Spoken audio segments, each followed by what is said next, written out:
Welcome to the major regions of Egypt.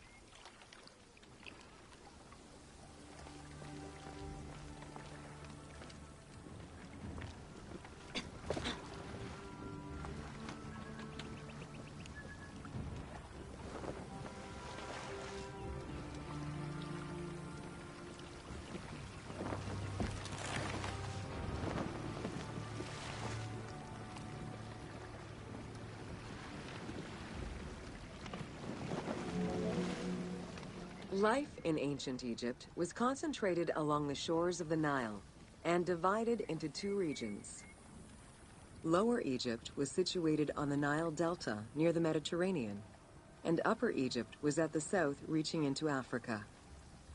Due to its proximity to the Mediterranean, temperatures in Lower Egypt were less extreme than in Upper Egypt.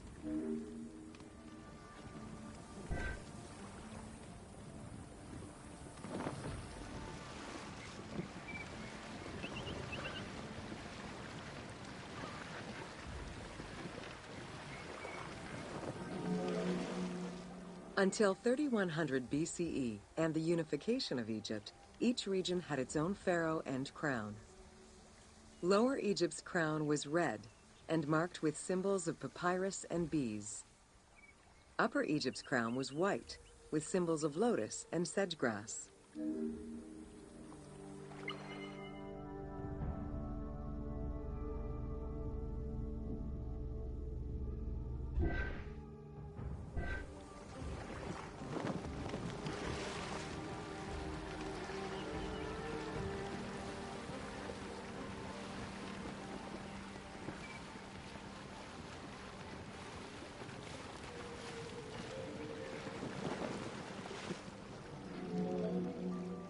Both regions had competing major cities, most notably Memphis in Lower Egypt and Thebes in Upper Egypt. There were different religious cults in both regions, each worshipping their own major gods.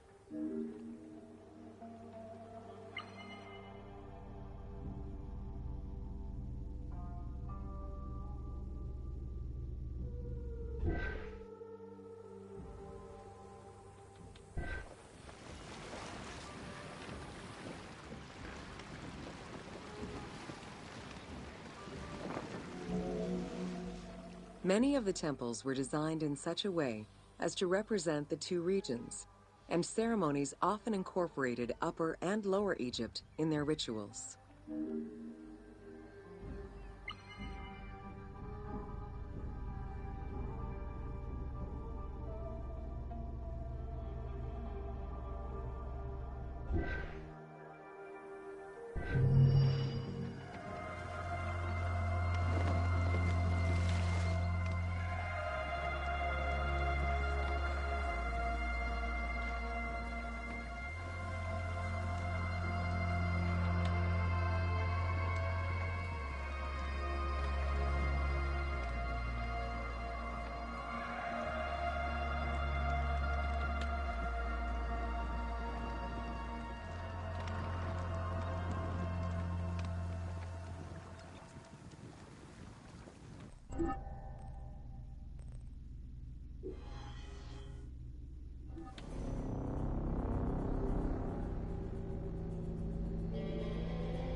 Welcome to Bringer of Life, the River Nile.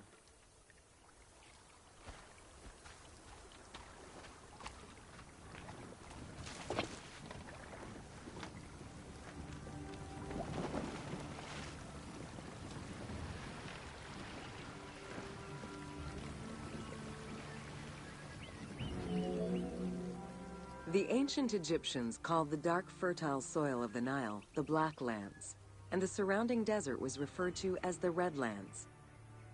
The dramatic difference of productive land opposed to barren desert had a deep influence on cultural ideology, mythology, and religion.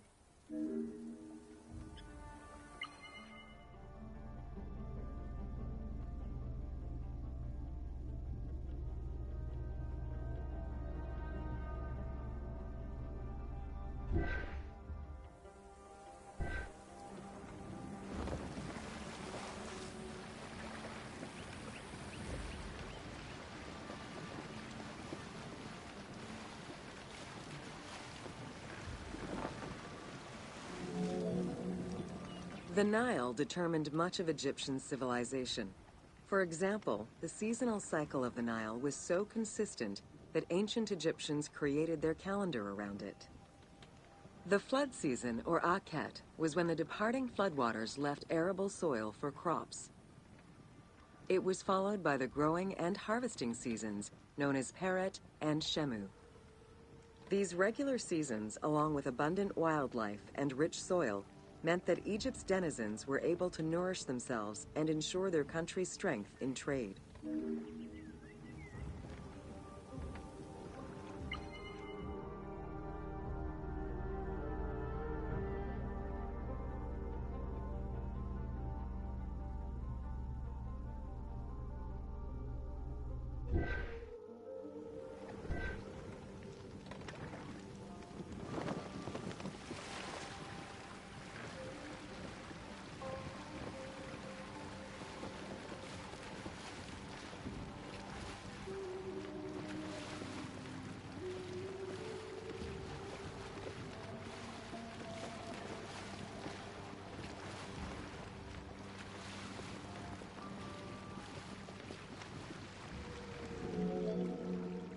The River Nile, flowing from the south to the north, neatly traversed through both Upper and Lower Egypt. All of Egypt's major cities were built along this narrow ribbon of life. Protected by mountain ranges and deserts which acted as natural barriers to enemies, and sustained by the Nile's plants and wildlife, Egyptian civilization enjoyed economic and cultural prosperity for over 4,000 years.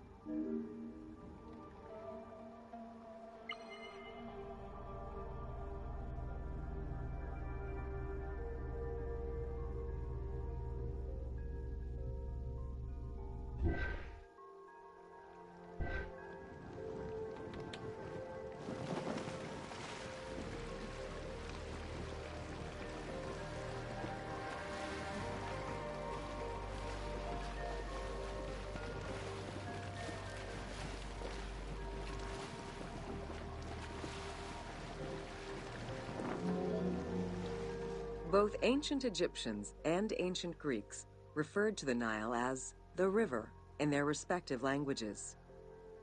Stretching a distance of over 6,700 kilometers, the Nile is one of the longest rivers in the world. It flows south to north, spanning 11 countries. The River Nile originates in the region of the Great Subequatorial Lakes, including one of the largest in the world, Lake Victoria near Tanzania.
The river flows through African equatorial forests, swamps, volcanic lands, steppes, and deserts, splitting apart for a while and picking up various sediments from each region and carrying them all the way to Egypt.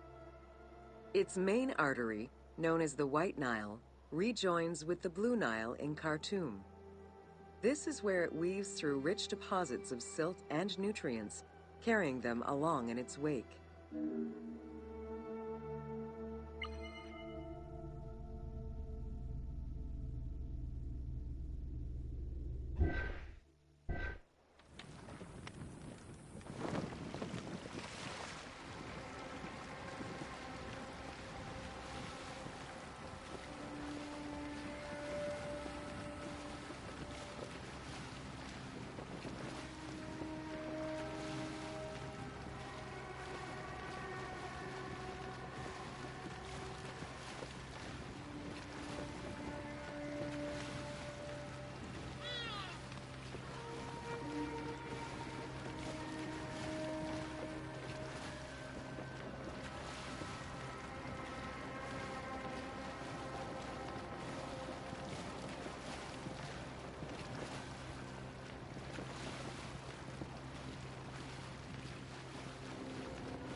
The Nile crosses 6 cataracts from the south to the north, creating natural obstacles between the various sections of the river. The cataracts are long zones of about 100 kilometers, where the bubbling and rapidly swirling waters advance tumultuously amid enormous heaps of rocks and benches of hard stone.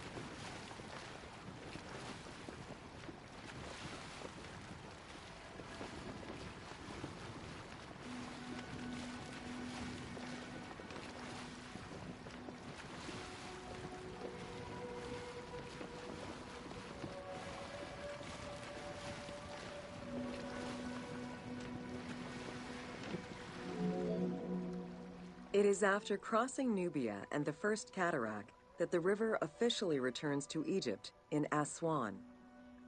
There are still 1,000 kilometers before it reaches Cairo and the Delta, bringing life to those living on its shores before it eventually empties into the Mediterranean Sea.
Ancient Egyptian irrigation and water use was centered around the Nile.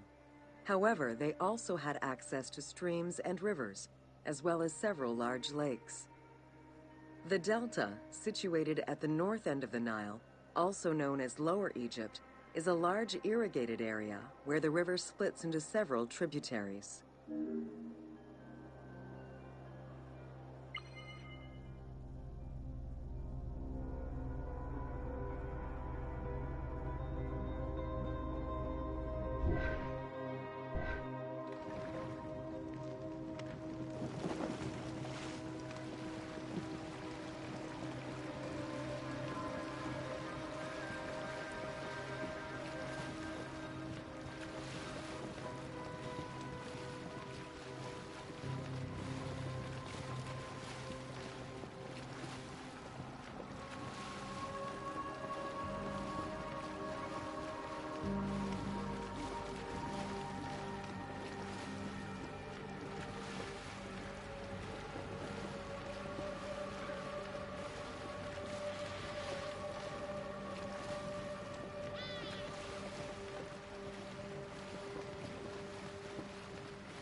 The delta had several major brackish coastal lakes, bodies of water separated from the sea by thin strips of land. A mix of deep to shallow waters, salt swamps, and sand plains, these lakes were refuge to a wealth of species, as well as water and land plants. The occasional bandit could also be found sheltering within the denser reeds, waiting for the unwary traveler.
Welcome to Deserts of Egypt.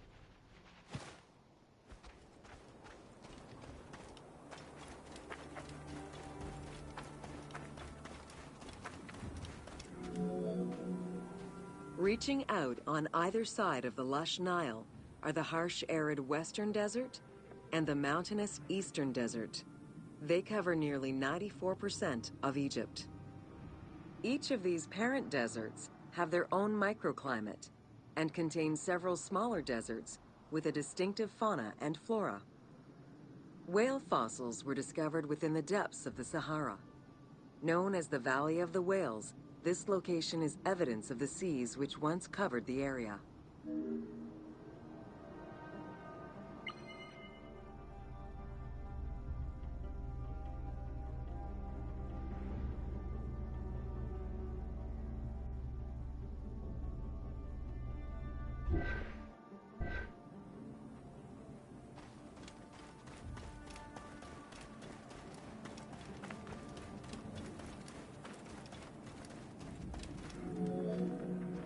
The White Desert in the northeast of the Sahara owes its name to its white limestone soil, contrasting with the yellow sand.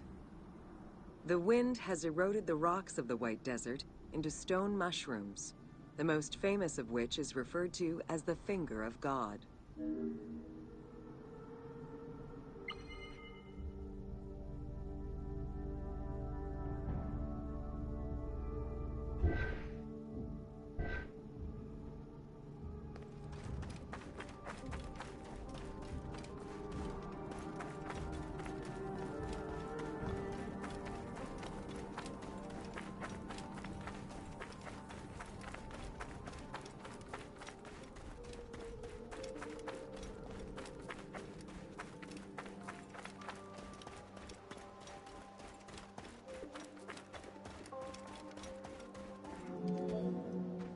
The Great Sand Sea is a large unbroken desert that reaches out through western Egypt and eastern Libya. It is home to a unique geological formation known as Libyan silica glass. The pale yellowish-green material ranges from pebble-sized fragments to glass rocks the size of rough boulders.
Welcome to the Qattara Depression.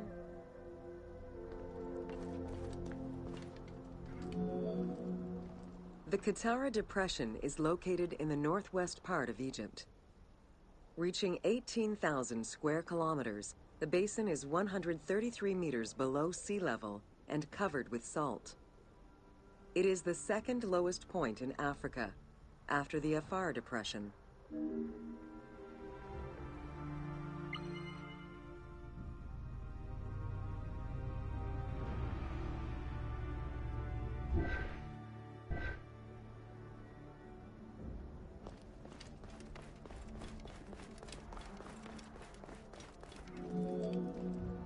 The climate is very arid, with average temperatures reaching 36 degrees Celsius. The famous Siwa Oasis is located on the protected southwestern region. Today, the Qattara Depression is utilized for oil exploration.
Welcome to Siwa.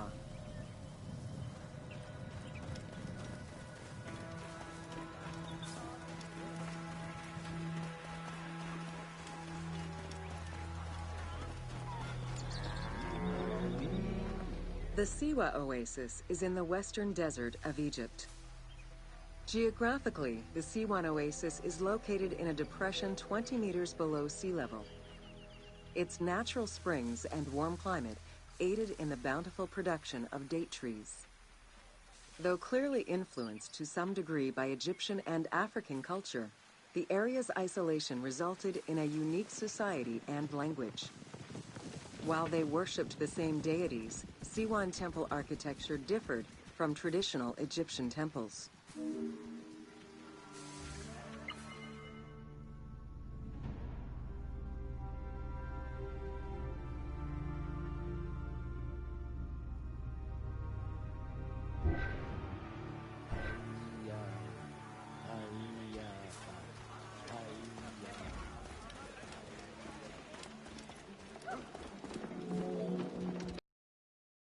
Egyptians referred to the oasis as cauldron due to its unique geographical structure.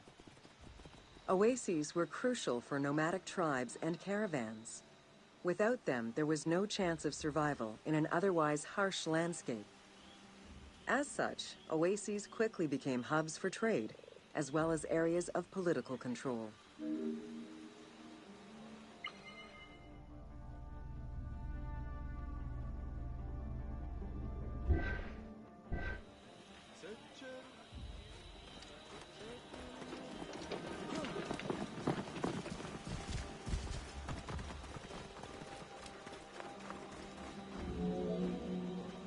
Because of the dry climate, there is very little rainfall to sustain the oases.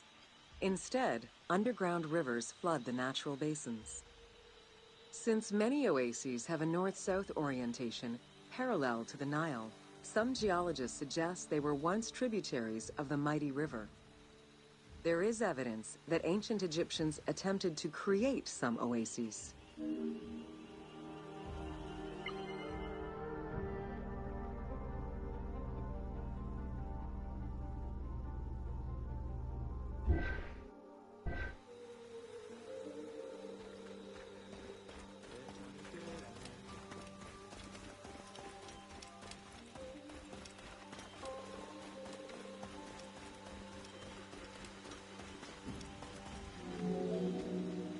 The Libyan oases are the best known, as they are geographically and culturally linked to the Nile Valley and the Delta. These western oases have a distinct geology from the other regions of Egypt. The most famous and important oases are Karga, Dakhla, Farafra, Baharia, and Siwa.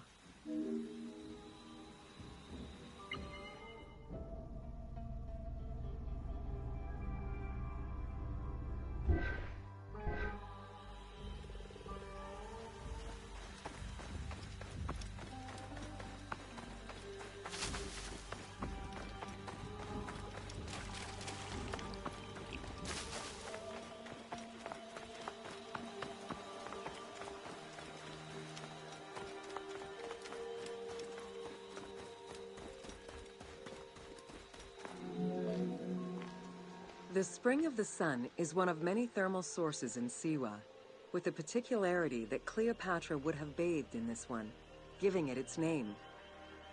The presence of the source beneath was attested already by Herodotus during the 5th century BCE, when the oasis was called Amuneion by the Greeks of Cyrene.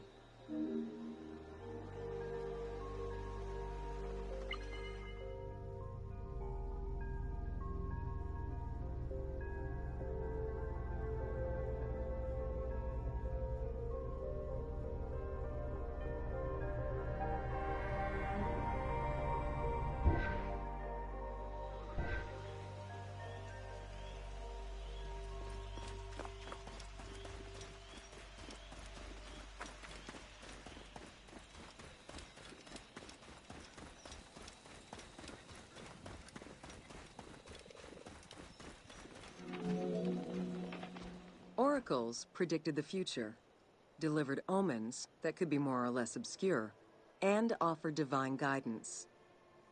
The Siwan Oracle was considered one of the 3 greatest of the ancient world, alongside the oracles of Delphi and Dodoni. Because of the Greek colonies in Cyrenaica, the temple associated Zeus with the worship of Amun.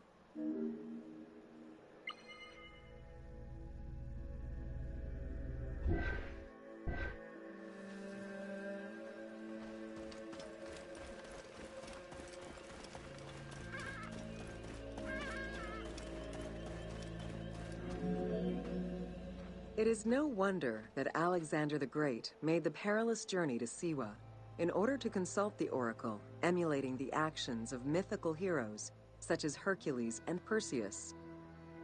This action earned the approval of the oracle, who validated his claim as Pharaoh of Egypt. He was confirmed as the son of Amun, conferring upon him the most legitimate claim to date of all Egypt's foreign invaders.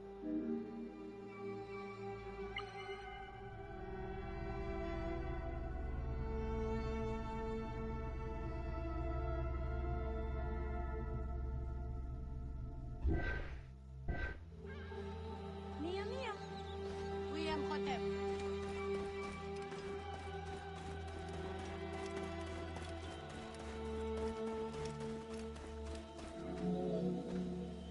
The powerful and the rich would send gifts or travel great distances in order to ensure their good fortune by gaining the blessing of the Oracle of Siwa. Every successful blessing only increased the soothsayer's prestige.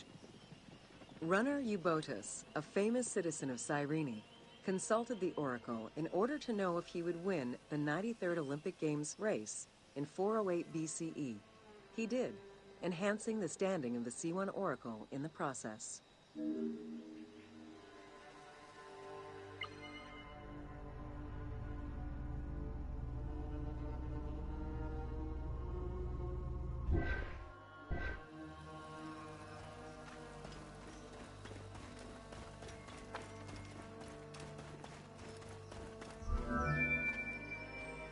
The Temple of the Oracle of Amun was built in the 6th century BCE by Pharaoh Amasis.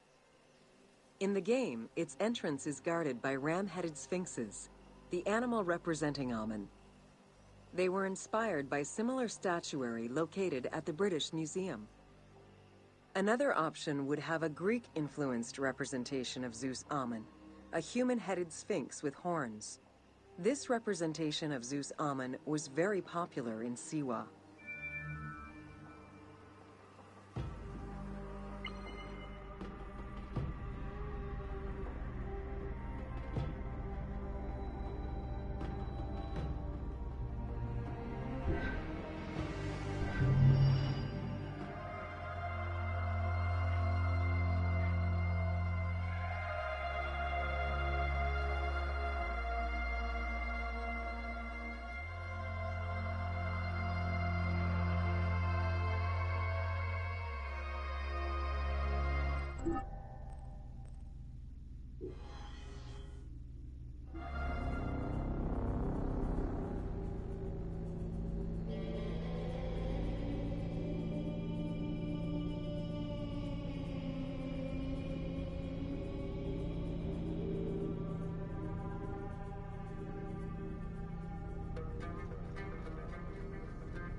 Welcome to the Fayum.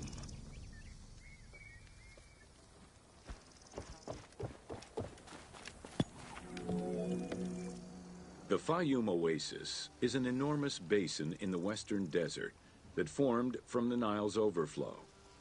As such, it is not considered a true oasis, though it gives its name to the region, which covers Lake Moeris.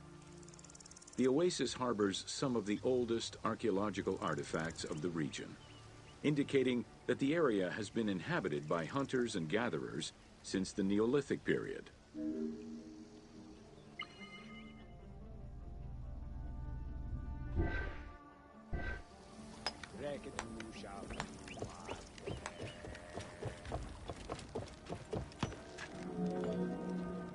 The Fayum Oasis drains into Lake Moeris, which was a large freshwater lake, but at some time became a saltwater lake. In the 12th dynasty, ancient Egyptians redirected the water flow with a dam and dug a supply canal using the lake as their reservoir. Irrigation enabled them to continue growing crops of figs, grapes, and olives year-round.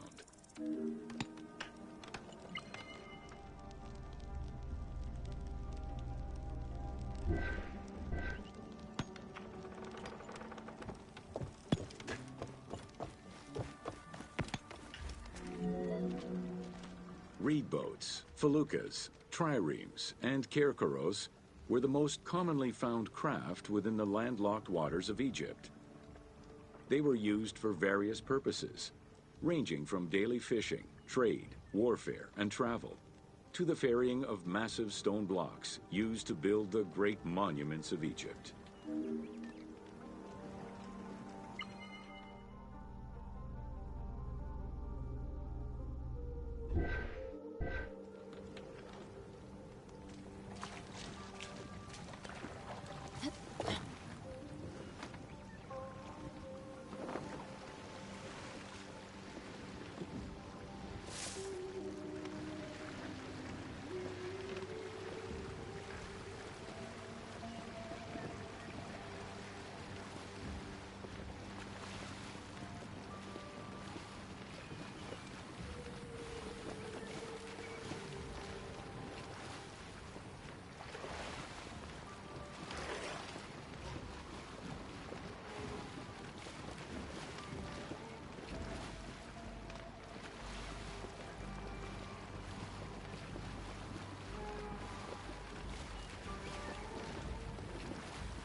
The most impressive pyramids of ancient Egypt date from the Old Kingdom and can be found on the sites of Giza, Saqqara, and Dashur. However, one particularly famous pyramid of the time is located elsewhere. During the Middle Kingdom, some pharaohs chose the Fayum as their final resting place. One such ruler was Amenemhat III. His pyramid left a mark on the imagination of antique chroniclers. They referred to it as the Labyrinth, mostly due to the vast mortuary temple complex at the foot of the pyramid. Herodotus mentioned that he had visited 12 courts and over 3,000 of its chambers. But he was also well known for being prone to hyperbole.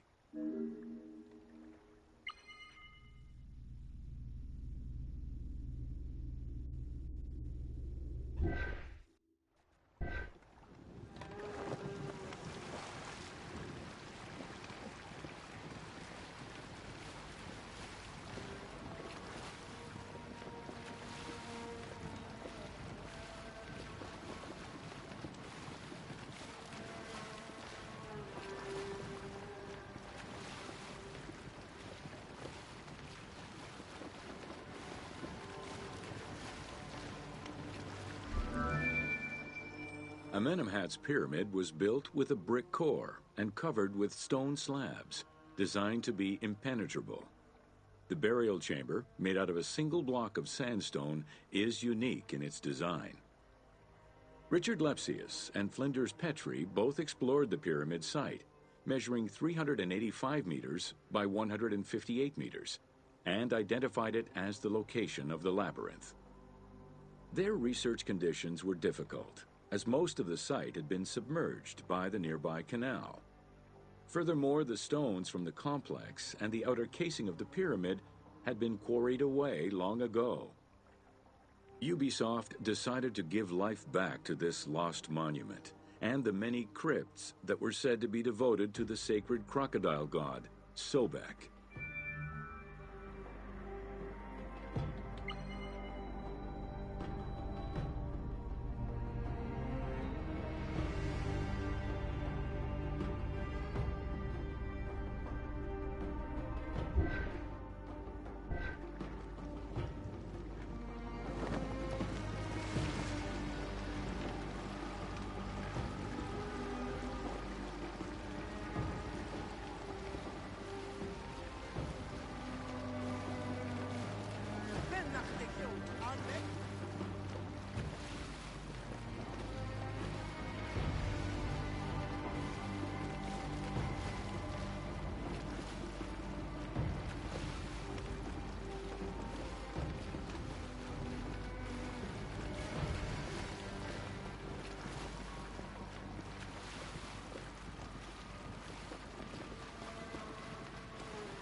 Founded during the 5th dynasty, the site was popular during the 12th dynasty under the name of Shedet.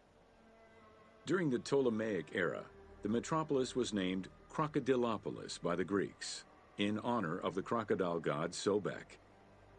During the Greco-Roman era, the Cleruks, soldiers of the Ptolemies, settled there after their military service and expanded the irrigation systems. Irrigation and water distribution tripled the arable land and turned the city into a lush and rich area. 27,000 inhabitants lived in its precinct at its height. The city's location was strategic in controlling the many small waterways connecting to the main canal, and thus the Nile.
The region's main cult was that of Sobek of Shedet, a divinity associated with water and fertility, both very important to an area that depended on irrigation. Many local villages had the title Town of Sobek added to their official designations. During festivals, ancient Egyptians recited hymns to Sobek, asking for his divine intervention. Greek settlers and later Romans would help the Temple of Sobek's economy to flourish by adopting the local embalming mortuary rites. Their sarcophagi were beautifully painted and adorned with amazingly realistic portraits.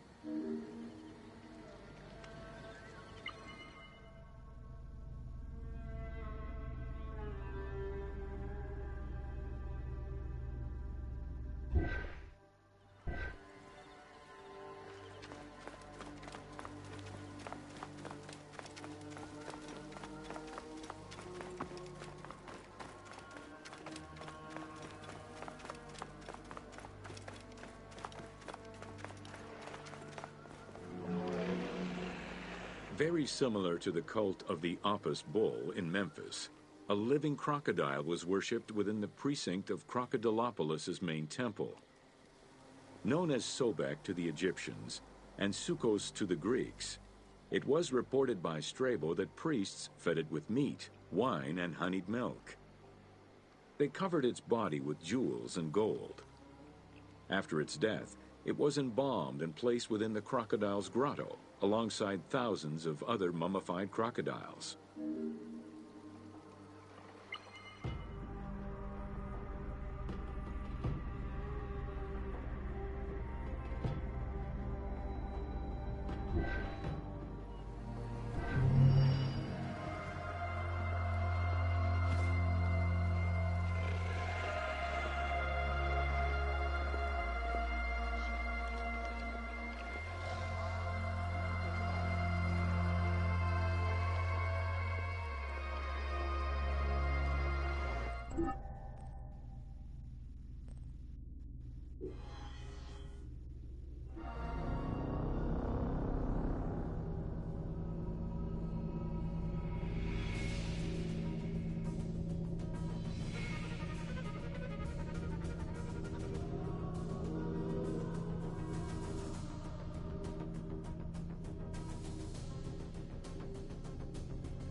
Welcome to the city of Memphis.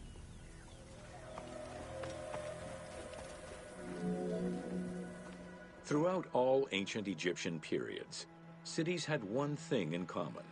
They were situated along the Nile's shores. Cities were often designated for government or for worship. Major cities had several temples dedicated to numerous gods and goddesses. Egyptians referred to the organization of their cities as a sepat, or later on by the Persian term nome. There were 20 sepat in Lower Egypt and 22 in Upper Egypt. The capital city of ancient Egypt changed many times over the periods.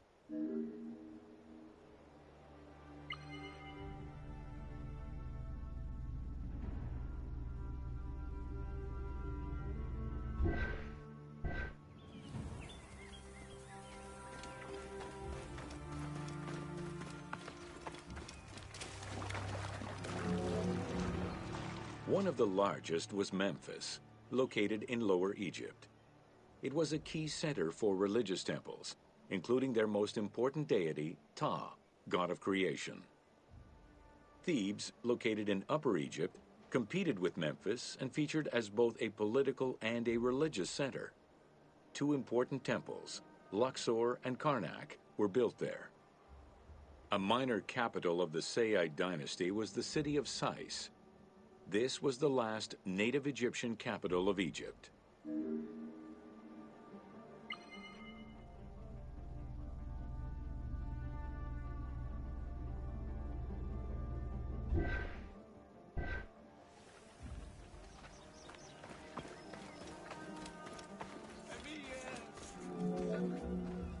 During the Third Dynasty, under Pharaoh Djoser, Memphis became the first religious and administrative capital of Egypt. Even when the political capital of Egypt decentralized itself, pharaohs were crowned in this sacred city in order to legitimize their ascension to the throne, up to and including Alexander the Great. Though little remains today save ruins south of Cairo, we can guess at the structure of the city, which stretched up to 5 kilometers in length and 2 kilometers in width.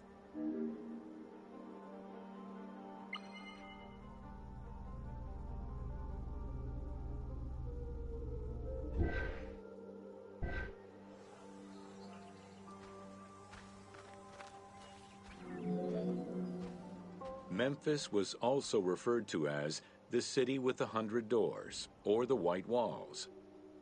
These names were in reference to the wall which surrounded the city. Under the protection of Ptah, god of craftsmen, the city was a thriving religious and economic hub.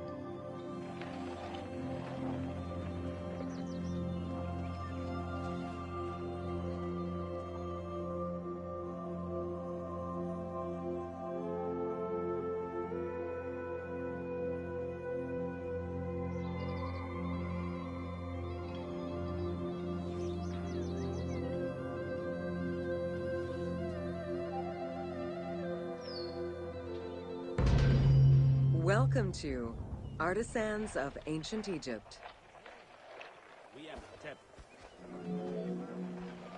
It was under the watchful eye of Ptah of Memphis, the god of craft and architecture, that ancient Egyptians developed the unique rendition of the world they lived in.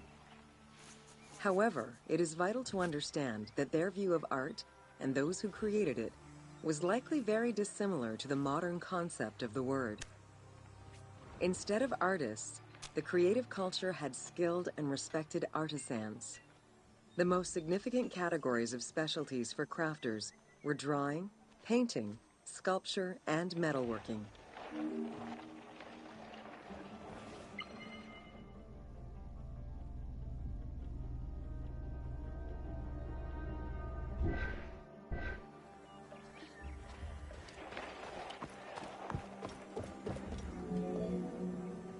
Ancient Egyptian craftspeople created both art and a wide variety of mundane, everyday tools. Every item created had a specific purpose and was produced by anonymous artisans who worked alone or with a team. Most crafts, such as pottery and metalworking, were utilized for everyday items. Luxury goods and artwork illustrations served temple rituals and were not meant for public display. Artisans rarely signed their names to the work, though they were clearly aware that they possessed a unique skill and talent for the task.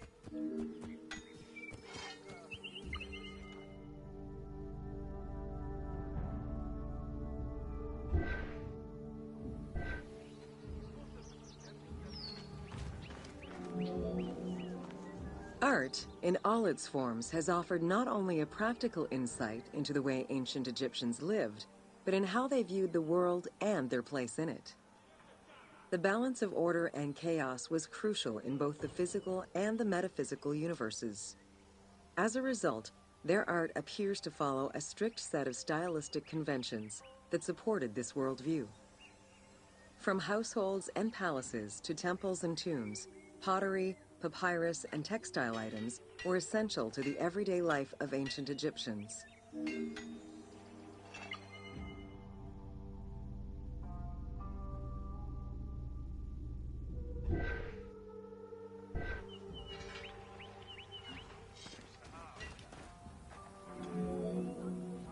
In ancient Egyptian culture, drawing was used as illustration, such as seen in the Book of the Dead. It was also the first step in the creation of a relief, painting, or statue. Two-dimensional representations were concerned with order and form, and were intended to honor gods and promote the transition of the soul to the afterlife.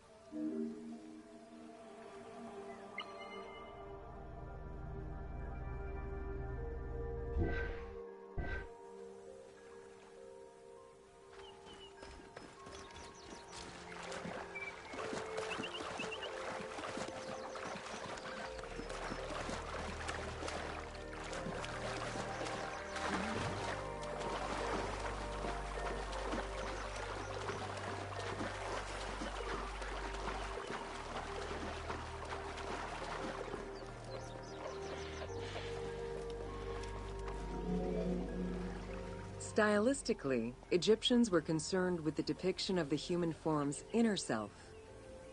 As such, artistic representations were not concerned with realism, but rather with idealized youth and perfectly harmonious visuals.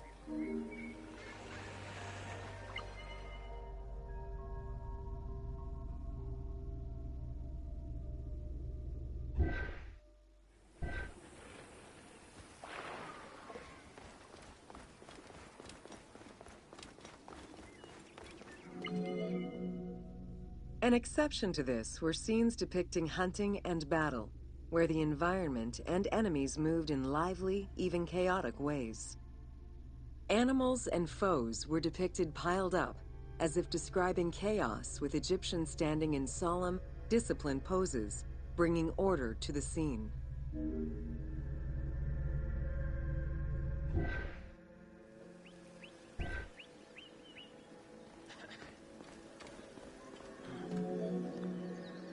Reliefs could be either in high relief or low relief. Either method required a surface suited to the desired technique. Preparation of the surfaces differed depending on the quality of the rock. A quarried block only needed a simple smoothing. Rough-cut rock monuments, such as those found in tombs, required more work. Often the surface was coated in plaster before being sculpted.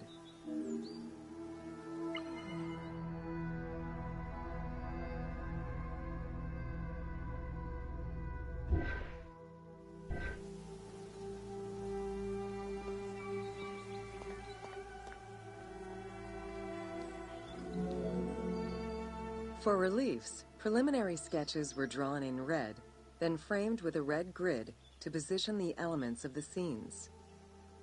Corrected sketches were in black, and once approved, the scene was ready to be carved.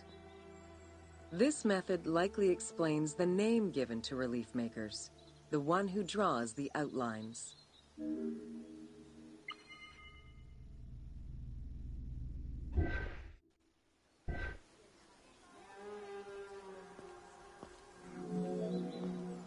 Statues were believed to be vessels for the souls of the deceased, or deities.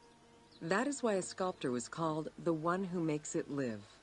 This divine duty earned them the utmost respect. As with a relief, creation of a sculpture began with a drawing.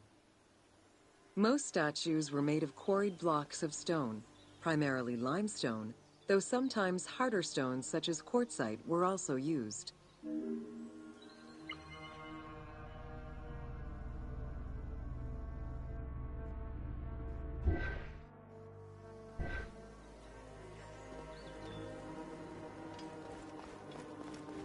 Kana siniembe In ancient Egypt, the profession of crafter was organized and relied on a specific hierarchy. Most artisans depended on an institution to provide them with raw materials. There were 3 working levels for craftsmanship: domestic, large estates, and within palace and temple workshops. Some royal workshops, at their largest, covered an area of about 2.8 square kilometers in size.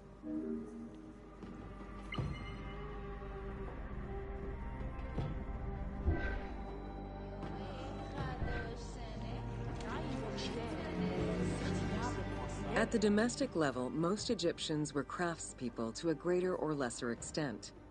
The ability to repair tools was a daily necessity. Crafted everyday items could also be bartered for at the local market. Artisans with skills but lacking in resources worked at large estates, where the elite provided them with space to work and raw materials. The most skilled artisans were employed in royal or temple projects and benefited from a special status. They were provided with good workspaces and considered to be highly skilled.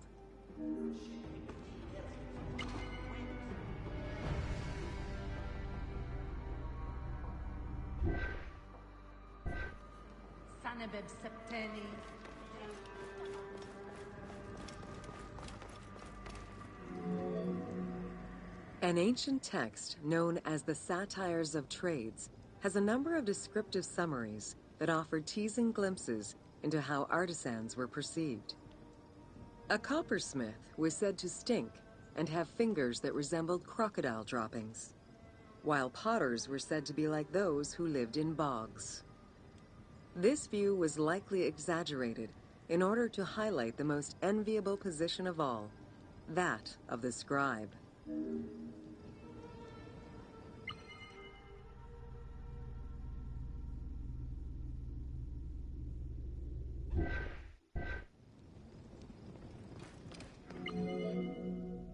Located near the Valley of the Kings, Deir el-Medina was a settlement created by order of the king to honor the most skilled artisans. Its name translates as the monastery of the city. Allocated a house on the initiative of the king, these craftsfolk were regarded with respect and referred to as the royal artisans. Those who lived there worked on the tombs in the Valley of the Kings and its surrounding temples.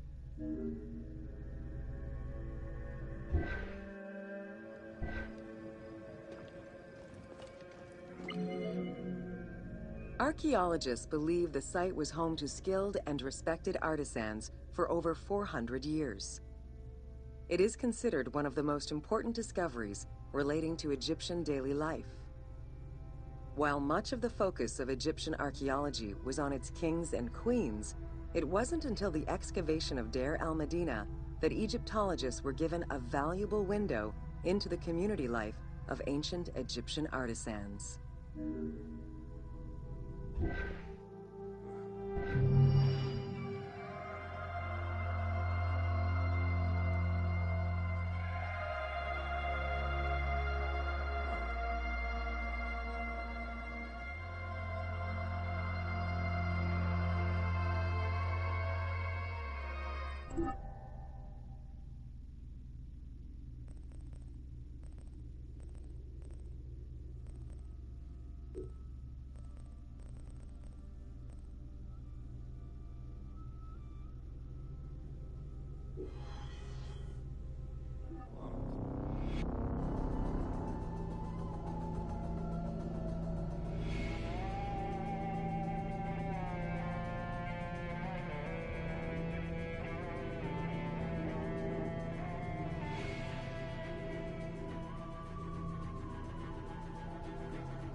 Welcome to Rediscovering Egypt.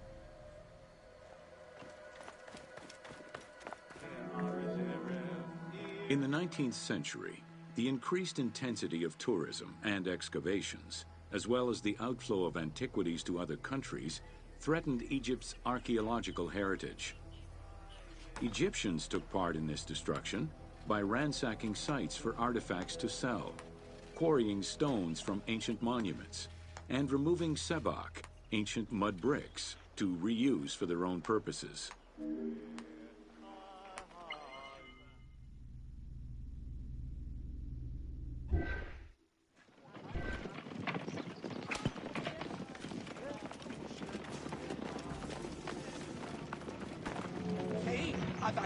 A major step in conserving Egypt's heritage was taken in 1858, when the Viceroy of Egypt created the Antiquities Service.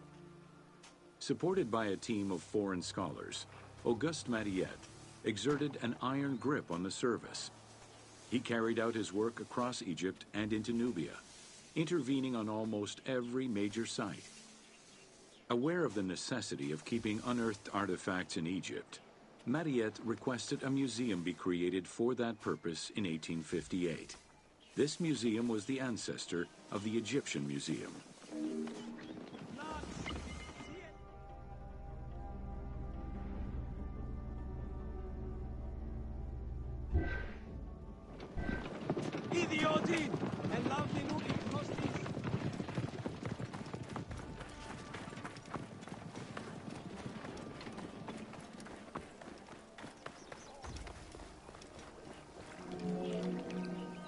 Gaston Maspero, Mariette's successor, expanded and reorganized the Antiquities Service and instigated laws regulating the export of artifacts.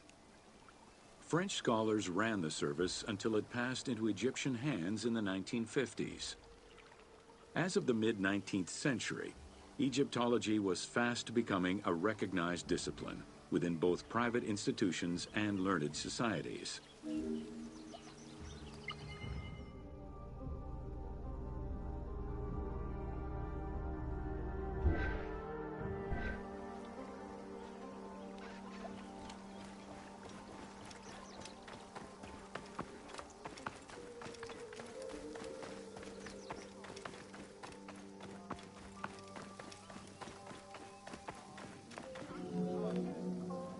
A French architect, archaeologist, and former researcher, Jean-Claude Golvin, now specializes in the artistic reconstruction of ancient cities and monuments. To date, he has created more than 800 drawings, which include 3 volumes focusing on the reconstitution of ancient Egypt. His work is exquisitely detailed and can be found in books and museums around the world.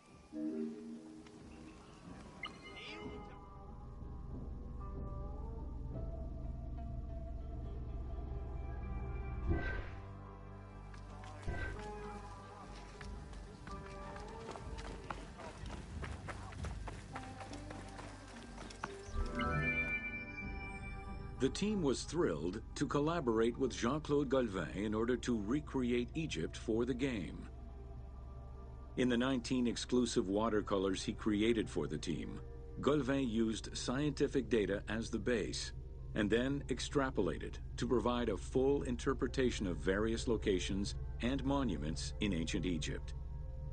Both early sketches and fully rendered images were then used by the team as references while building the world of Assassin's Creed Origins.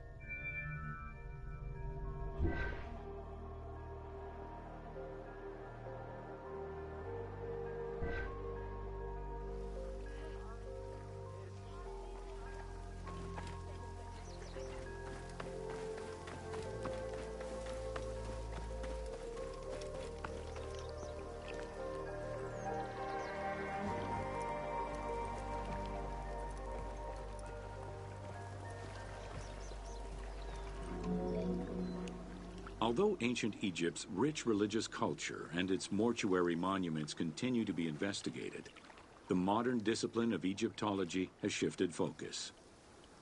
Rather than single-mindedly retrieving impressive artifacts, Egyptologists today focus instead on increasing the body of knowledge. In the past, excavations took place in the field, and while that is still the case today, much of the work on Egyptology now takes place in libraries and archives.